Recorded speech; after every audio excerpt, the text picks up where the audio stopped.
Pertama-tama assalamualaikum warahmatullahi wabarakatuh. Perkenalkan, nama saya Musto. Saya dari kelas H. NIM akhir saya 354. Yang pertama saya akan menjawab pertanyaan yang nomor 1. Pemerintah daerah memiliki kewenangan membentuk produk hukum daerah untuk menjalankan otonomi dan tugas pembantuan. Namun, tidak sedikit produk hukum daerah yang bermasalah karena bertentangan dengan peraturan yang lebih tinggi. Pertanyaannya, menurut saudara, mengapa harmonisasi dan evaluasi hukum daerah penting dilakukan? Jawabannya yaitu harmonisasi dan evaluasi produk daerah. Harmonisasi dan evaluasi produk daerah itu penting karena beberapa alasan yang cukup mendasar. Yang pertama itu kita tahu bahwa sistem hukum Indonesia menganut hierarki peraturan perundang-undangan berdasarkan Undang-Undang Nomor 12 Tahun 2011. Artinya, Perda tidak boleh bertentangan dengan peraturan yang ada di atasnya. Kalau sampai bertentangan, produk hukum itu bisa dinyatakan tidak sah dan tidak bisa diperlakukan. Yang kedua, harmonisasi ini tidak penting untuk melindungi hak-hak masyarakat.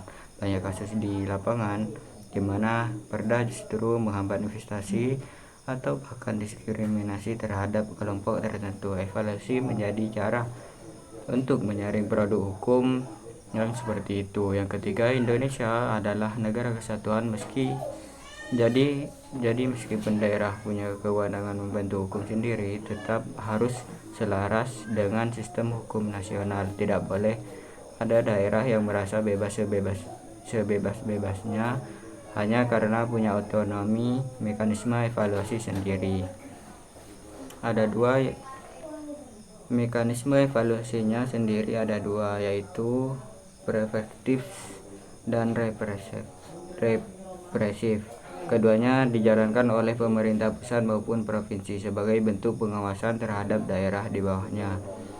Yang soal yang kedua, Undang-Undang Nomor 23 Tahun 2014 tentang pemerintah daerah mengatur sebagai pembagian urusan pemerintahan antara pemerintah pusat, pemerintah provinsi, dan pemerintah kabupaten kota. Pertanyaannya, mengapa pembagian urusan pemerintah penting dalam penyelenggaraan otonomi daerah?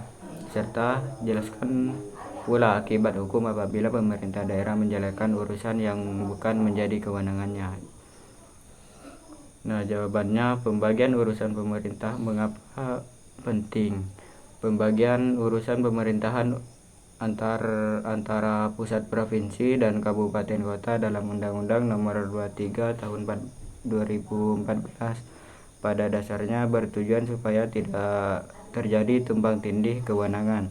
Bayangkan kalau tidak ada pembagian yang jelas, pusat daerah bisa saling klaim kewenangan yang sama, dan yang menjadi korban masyarakat yang butuh pelayanan publik. Selain itu, pembagian urusan juga mendorong efisiensi kabupaten kota, misalnya ditetapkan sebagai ujung tombak pelayanan dasar seperti pendidikan dan kesehatan, karena memang saling dekat dengan masyarakat. Sementara urusan yang sifatnya lintas daerah diserahkan ke provinsi, dan urusan yang menyangkut kepentingan nasional tetap di tangan pusat. Akibat hukumnya, kalau daerah menjalankan urusan bukan kewenangannya, pertama, produk hukum bisa dibatalkan karena dianggap ultra virus atau melampaui batas kewenangan. Yang kedua, segala tindakan administrasi yang diambil seperti memberi izin atau pengeluaran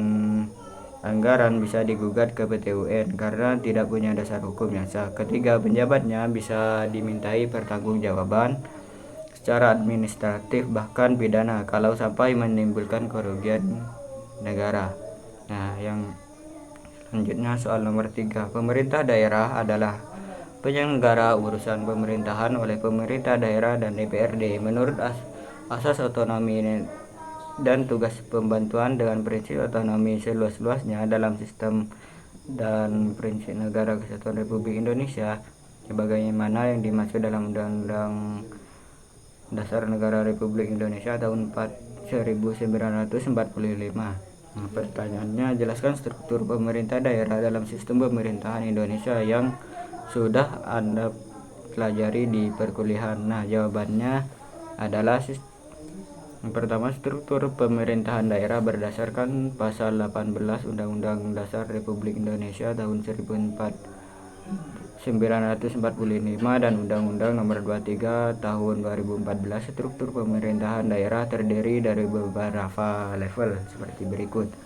Yang pertama, pemerintah provinsi dipimpin oleh gubernur dan wakil gubernur. Yang menarik, gubernur punya dua peran sekaligus, sebagai kepala daerah otonom dan sebagai wakil pemerintah pusat di daerah. Jadi ada fungsi ganda di sini. Pemerintah kabupaten kota dipimpin oleh bupati atau wali kota dan wakilnya yang dipilih melalui pilkada. Kabupaten atau kota ini yang paling langsung bersentuhan dengan pelayanan masyarakat sehari-hari. DPR di kedua level tersebut berperan sebagai mitra kepala daerah dan dengan 3 fungsi utama, yaitu legislasi, anggaran, dan pengawasan. Di bawahnya ada kecamatan yang dipimpin oleh camat sebagai perangkat daerah, lalu desa yang punya otonomi sendiri berdasarkan Undang-Undang Nomor 6 Tahun 2014, dan kelurahan yang dipimpin oleh lurah sebagai PNS, bukan dipilih warga. Selain itu, Indonesia juga mengenal daerah dengan status khusus atau istimewa seperti Aceh, Papua, DIY Yogyakarta, dan DKI Jakarta yang masing-masing mempunyai kekhususan tersendiri. Nah, yang keempat atau yang terakhir, yaitu Indonesia mengakui adanya daerah yang memiliki kekhususan atau keistimewaan. Model ini menunjukkan bahwa tidak semua daerah diperlakukan sama dalam penyelenggaraan otonomi daerah. Desentralisasi asimetris merupakan bentuk ketidaksetaraan antara daerah atau justru membentuk keadilan konstitusional dalam Negara Kesatuan Republik Indonesia. Jawabannya yaitu desentralisasi asimetris, ketidaksetaraan atau keadilan konstitusional. Menurut saya, desentralisasi asimetris lebih tepat dipahami sebagai bentuk keadilan konstitusional, bukan ketidaksetaraan antara daerah ini. Alasannya, yang pertama, ada dasar konstitusionalnya. Pasal 18B ayat 1 Undang-Undang Negara Republik Indonesia tahun 1945 sudah tegas mengakui adanya satuan pemerintahan yang bersifat khusus atau istimewa. Jadi ini bukan kebijakan yang muncul tiba-tiba, melainkan memang dikehendaki konstitusi. Yang kedua, keadilan bukan berarti semua harus diperlakukan sama. Keadilan yang sesungguhnya justru memberikan perlakuan yang sesuai dengan kebutuhan kondisi masing-masing daerah. Seperti Papua mendapatkan dana otsus bukan karena dienakmaskan, tetapi karena memang mengalami ketertinggalan yang lebih besar dan butuh intervensi lebih dari negara. Yang ketiga, terbukti menjaga keutuhan NKRI. Kasus Aceh adalah contohnya nyata. Pengakuan keistimewaan melalui Undang-Undang Nomor 11 Tahun 2006 berhasil mengakhiri konflik bersenjata puluhan tahun.